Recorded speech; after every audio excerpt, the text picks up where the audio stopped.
The processing script now identifies required fields that haven't been filled in and displays appropriate error messages, but there's nothing more annoying than making a mistake in one field and discovering you have to fill the whole form in again. So let's preserve user input when the form is incomplete. The processing script takes each element in the post array and reassigns it to a new variable based on the key name, so we can add some conditional logic to redisplay the value inside each input field. So let's find the first input field. It's here on line 30 and it's the name input field. We need to add a little bit of extra space before the closing angle bracket of the input element, and in there we need to have a PHP block, and inside the PHP block a conditional statement if errors, so if the errors array or the missing array contains any elements, we need to redisplay the value.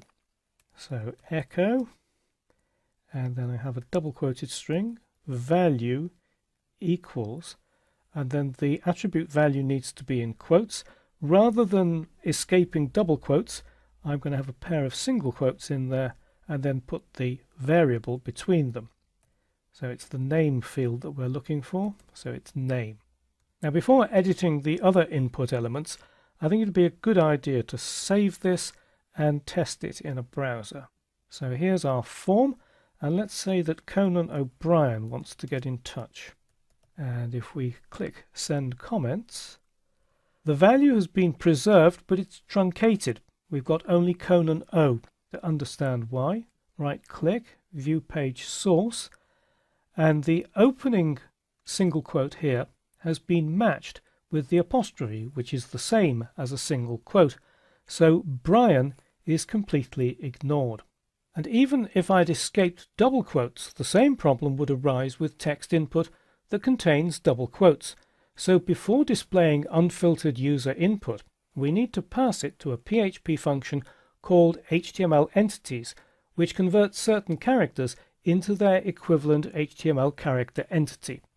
So let's just close that, go back to the editing program, and instead of double quotes here, I'm going to use a single quote and then an opening double quote which will be wrapped around the value. Then we need a concatenation operator and then pass name to the HTML entities function. Then another concatenation operator, and this will be the closing double quote. We just need a single quote there to finish off the code. That looks fine. So we're going to be passing the name variable to HTML entities, and then we'll be wrapping it in double quotes. So if we save that, go back to the browser and reload the page. Let's see if Conan can get in touch again this time. Send comments, and yes, everything has been preserved correctly this time. If we right click and view the page source, we can see that we've got double quotes on both sides and that the single quote or the apostrophe has been correctly preserved. So by default, a single quote or an apostrophe won't be affected by the HTML entities function. But let's see what happens when we use double quotes. So just close that for the moment, and let's imagine that Elvis wants to get in touch from the beyond. And if we click send comments, the value has been preserved. If we right click and view page source, this time the double quotes inside the string have been converted into their HTML character entity. So that's working fine. What about accented characters? Let's just close that.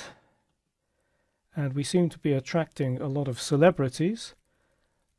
Let's see what happens if the top French singer-songwriter Grégoire tries to get in touch. A QT in Grégoire. And if we click send comments, it's preserved. If we right click and view the page source, it has been converted into its HTML entity equivalent, so eAcute. This should work fine as long as you're using PHP 5.4 or later. Earlier versions of PHP would corrupt accented characters, but that no longer happens since PHP 5.4. So let's just close that and go back to our editing program, and we can copy this PHP code on lines 31 to 35, and then we can add that in the same position to our next input element, email, and then all we need to do is to change the name of the variable. Instead of name, it is email. And the last input field is a text area. Text areas don't have a value attribute, so they need a slightly different way of approaching this. What we need to do is directly between the opening and closing tags of the text area is to put in a PHP block. And it's extremely important that the opening and closing PHP tags should be right up against the opening and closing text area tags. If you don't do that, you'll get unwanted blank space in the text area. But inside the PHP tags, we can add as much white space as we want to work with.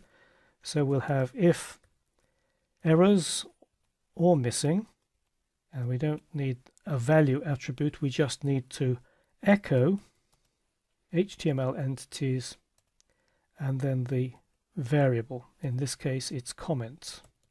So we can now save the page, go back to the browser, let's reload it. So let's test it. Just going to use my own name and then email. And then I'm going to leave out comments because that's a required field.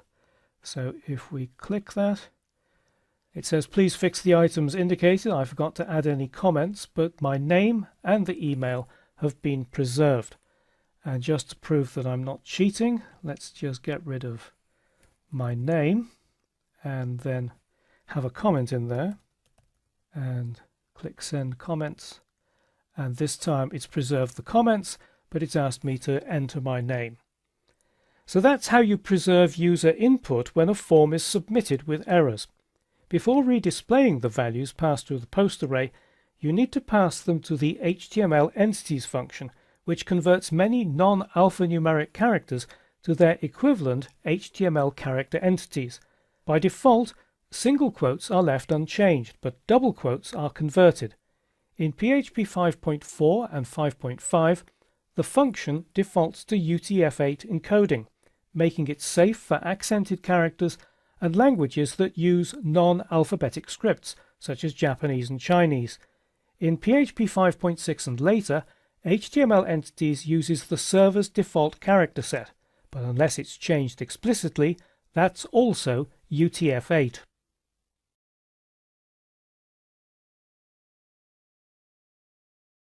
The ultimate purpose of the form and processing script that we're building is to send the content of the feedback form by email.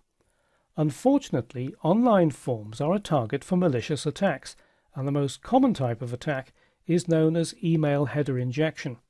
This attempts to trick your form into sending HTML email with copies to a large number of people. Let's create a function to block such attacks. I'm going to add the new script in the external file, process_mail.php. And I want to start right at the top of the script. So I'm going to add in some extra space before the for each loop. I'm going to begin by assuming that nothing is suspect. So create a variable called suspect and set its value to the Boolean false. So because it's a keyword, don't put any quotes around that. Then we need a pattern to look for typical email headers that are used by attackers. So we'll create a variable to store that, pattern. And I'm going to use what's known as a Perl compatible regular expression. So it needs to be in a string, begin with a delimiter, which is normally a /, then what we're looking for. Content -type followed by a colon. And in Perl compatible regular expressions, a vertical pipe means or. So or BCC colon or CC colon. Then a closing slash as a delimiter and a lowercase I. That lowercase I makes it a case-insensitive search. Perl compatible regular expressions can be very complicated. This is a very simple one. All it's doing is it's looking for content type followed by a colon, or BCC followed by a colon, or CC followed by a colon. But you can create really powerful regular expressions to match patterns such as a phone number or zip code rather than literal text. To find out more about this fascinating and important subject, check out Using Regular Expressions with Kevin Skoglund here on the lynda.com online training library. But let's carry on with our own script. We need to define a function now, so the function keyword. I'll call the function isSuspect, and it will take 3 arguments. The first one will be value, the second one will be pattern, and the third argument I want to pass by reference, so we need to precede it with an ampersand, and it will be suspect. This function will be used to inspect the post array, so inside the curly braces we need a conditional statement that checks whether value is an array. So if, then we use the isArray function and pass it our argument value. If it is, we need a for each loop to go through that array. We'll call each element item. What I'm creating is what's known as a recursive function. A recursive function keeps on calling itself inside a loop until it's dealt with all the items it needs to deal with. So we're going to call the isSuspect function inside here, and the first argument we'll pass to it will be the current array element, in other words item, then the pattern, and then suspect. And because we're calling the function here on line 8, suspect must not be preceded by an ampersand.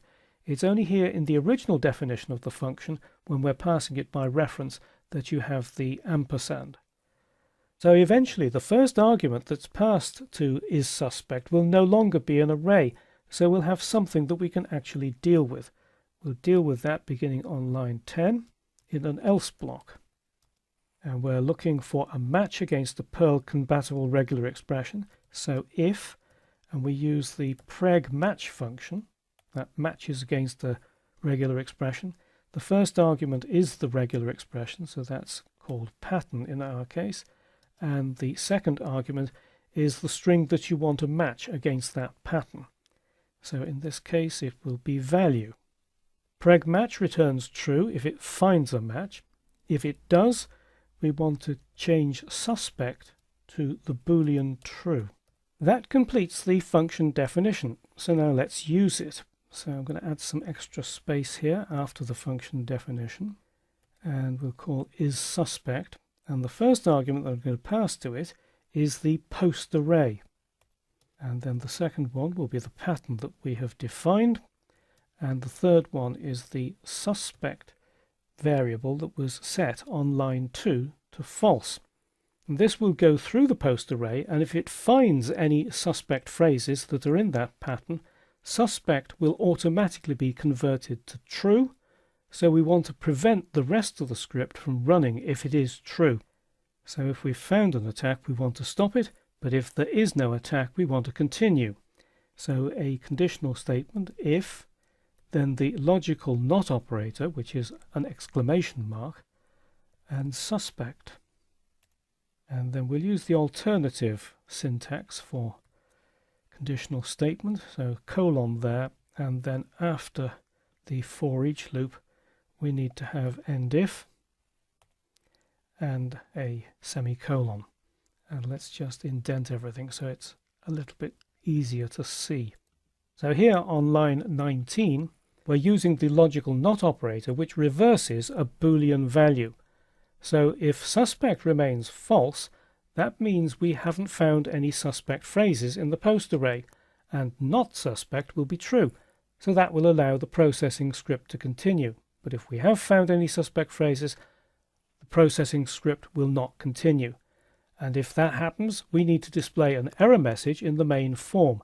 So let's go back to contact.php, and after the heading 1 on line 19 we need to insert a new line and a PHP block, and inside there we need a conditional statement. We need to check if the post array has got any values, in other words the form has been submitted. If it has and suspect is true, we'll need to display a new message. So HTML paragraph with the class warning, and sorry, your mail couldn't be sent. I prefer to use a neutral message because I don't think there's any value in antagonizing attackers or spammers. And then we need to change this if on line 22 to else if. So if we save that and then test it in a browser, in name I'm going to put BCC followed by a colon and click send. Sorry, your mail couldn't be sent. So that is working fine. Let's just try it with my name and then send comments. Please fix the items indicated, and my name is still being preserved. So the processing script now blocks suspect phrases entered into the form fields. We're rapidly approaching the stage when the contact form will be ready to send the user input by email. PHP isn't an email program, but it does have a function called mail, which hands an email message to the web server's mail transport agent. To prepare for sending the content of the feedback form by email, we need to set up a series of variables that will be passed as arguments to the mail function. In this video, we'll deal with values that are specific to a particular project, so they need to be defined in the same file as the form. In our case, that means contact.php. And the arguments need to go before we include process_mail.php. So I'm going to add a new line on line 7, and the first argument that mail expects is the recipient of the email. So I'll call that to, and then it's just a string that contains an email address. If you want to prettify the email address by adding the person's name, you put the person's name first. So before david@example.com, I'll put my name, and then the email address itself goes inside a pair of angle brackets. And if you want to add more than one email address, separate them by commas. The second argument expected by the mail function is the subject line of the email. So on the next line, subject, and this will be a string, feedback from online form. The subject shouldn't contain any new line characters, it just needs to be a single string. The third argument is the body of the email message, which must also be a single string. Our current form has only 3 fields, so it would be quite easy to concatenate them, but forms often have many input elements, so we'll come back to building the body of the message later in this chapter and automate the process. So the first 3 arguments, the destination address, the subject line, and the message body, are required, but the mail function also accepts 2 optional arguments, so let's initialize variables for them. So the 4th argument that I'm going to create will be for additional headers, and I'm going to initialize this as an empty array. Each header has to be separated by a carriage return and new line character. So if we create an array, we can then join the array elements using the implode function. Every email should have a from header, so we'll create that first. So headers, then an empty pair of square brackets, we're adding to our array, and then a string from and a colon. And this should be an email address on your own domain. Don't use it for the email address submitted through the form. We'll look at the correct way to handle the user's email address in the next video. So this will be from webmaster@example.com. And if we want to send a copy of the email to another address, we can also create headers for CC and BCC. So headers, and we'll create this one as CC, so CC colon, and then another at example.com. And if you want to have more than one email address in the CC or BCC, separate them by commas. It's also a good idea to create a header to set UTF-8 as the encoding. Now arguably this is a generic header that could go in the external file with the mail processing script, but you might need to send mails with different encoding, so I think it's probably a good idea to put it in the same file as the form. So another header, and this one will be content hyphen type followed by a colon, then text slash plain semicolon, and then char set equals UTF-8. And setting the encoding like this to UTF-8 will ensure that accented characters and non-alphanumeric characters are handled correctly by the email. So I think that's all the headers that we need that are specific to this particular form. So all we need now is the last argument, the fifth argument. This is a security measure to stop spam by ensuring that the mail comes from an authorized account. So we'll call it authorized. But it's not always required, so we'll initialize it simply as null, the keyword null, so no quotes around it. We'll come back to that later if we need to change the value to a specific value. So we've now initialized the main variables that will be used to send the form content by email. In the next two videos, we'll continue building the generic mail processing script, automating the reply to header, and building the body of the message.